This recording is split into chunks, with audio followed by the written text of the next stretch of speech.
Welcome to Kids Storytime Book Club. Today we're reading How to Catch a Leprechaun by Adam Wallace and Andy Elkerton.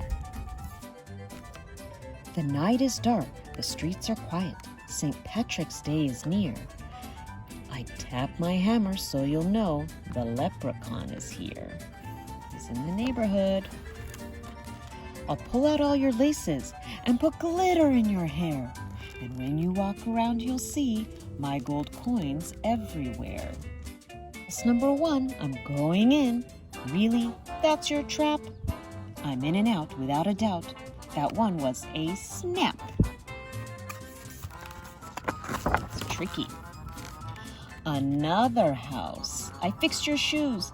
They were quite smelly. I'll eat the nuts you left as bait and leave with a full belly.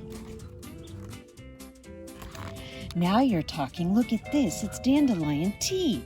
I'm too speedy for your trap. The tea is mine for free. Snuck off again.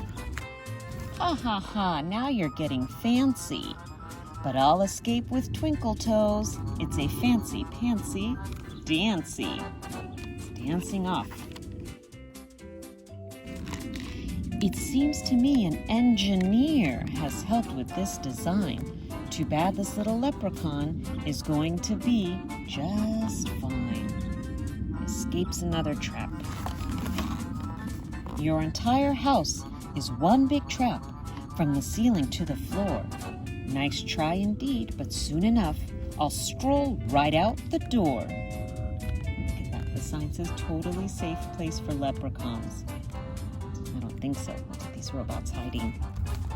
The leprechaun, begone 3000, gave me quite a scare, but without a 4-leaf clover, I won't be caught in there. He is escaping again. You'll never catch this leprechaun. Impossible, that's a fact. Unless one day a brilliant child designs the perfect trap. The doggy's wondering how they're going to do it. But who will that child be?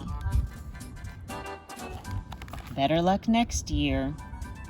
That sneaky leprechaun.